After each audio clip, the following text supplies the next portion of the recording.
Good morning students. Now today we are going to do our exercise 5.4. I am going to write the answers and discussing with you. Exercise 5.4 question number 1. What is the measure of a right angle and a straight angle? First part में मुझे right angle का measure कितना होता है, तो answer is 90 degree. Right angle जो है वो 90 डिग्री का. सेकंड पार्ट में पूछा हुआ है स्ट्रेट एंगल कितने का होता है, वो आपको पता है, that is 180 degree. Question number 2 में आपसे बोला है से ट्रू और फॉल्स. आपको ट्रू फॉल्स बताना है. The measure of an acute angle is less than 90. Acute angle 90 से छोटा होता है, दैट इज ट्रू. आपको पता है एक्यूट एंगल 90 से छोटा होता है. बी पार्ट में पूछा है the measure of an obtuse angle is less than 90. Obtuse angle 90 से छोटा होता है, दिस इज फॉल्स, क्योंकि ऑब्ट्यूज एंगल तो जो होता है वो 90 से बड़ा होता है. थर्ड में बोला है सी पार्ट में बोला है the measure of reflex angle is greater than 180. This is true. Reflex angle 180 से बड़ा होता है.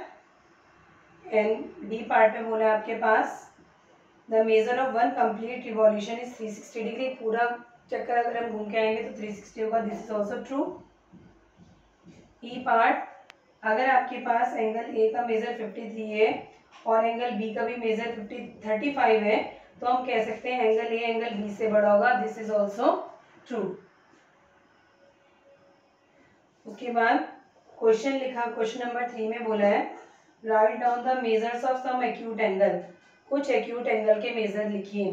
तो एक्यूट एंगल हम कितने, आपको पता है एक्यूट एंगल जो होते हैं वो सारे के सारे 90 से छोटे होते हैं. तो 90 से छोटा कितना भी लिख लो, 70 डिग्री, 30 डिग्री, 45 डिग्री, 53 डिग्री, ये सारे एक्यूट एंगल है. नेक्स्ट में पूछा है ऑब्ट्यूज एंगल. तो ऑब्ट्यूज एंगल्स हमारे पास हो गए जो 190 से बड़े, 180 से छोटे, जैसे 95 डिग्री हो गया, 110 डिग्री हो गया, 125 डिग्री हो गया, 170 डिग्री हो गया, ये आपके पास होंगे ऑब्ट्यूज एंगल्स. उसके बाद क्वेश्चन नंबर 4 आपको यहाँ पे कुछ एंगल्स गिवन है और आपको उन्हें मेजर करना है बाय यूजिंग प्रोटेक्टर. तो हमारे पास ये एंगल बने हुए हैं, हमें इनको मेजर करना है. ये आपके पास कुछ एंगल्स बने हुए थे और हमें इनको मेजर करना है, ये कितने डिग्री है. ठीक है, तो सबसे पहले हम डी यहाँ पे मेजर करेंगे और हम डी से मेजर करेंगे कि ये एंगल आपके पास, यहाँ हमने डी लगाया, ठीक है, और डी को हमने एक लाइन से मिलाया और हमने यहाँ से जब लाइन से मिलाया इसके ऊपर, तो हमने देखा ये एंगल आया आपका 40 डिग्री. ठीक है. उसके बाद हम बी पार्ट में देखेंगे. बी पार्ट में भी हम ऐसे मिलाएंगे और हम देखेंगे कि हमारा ये एंगल ऐसे लगा के हम देखेंगे ये एंगल आएगा हमारा 125 डिग्री का. ये एंगल तो आप लोगों को दिख ही रहा है कितने डिग्री का है. इसको हम ऐसे लगाएंगे तो ये कितने का आएगा, 90. उसके बाद जब हम नेक्स्ट एंगल मेजर करेंगे, तो नेक्स्ट एंगल को मेजर करने के लिए ये हमारे पास इस तरह से आएगा, ऐसे मेजर करेंगे, लाइन ऐसे ना इससे मेजर करेंगे और ये आ गया हमारा 60 डिग्री. ये आया हमारा 60 डिग्री.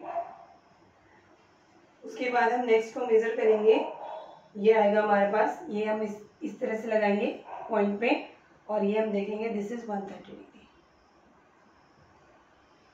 उसके बाद हम ऐसे लास्ट वाला एंगल और मेजर कर लेंगे.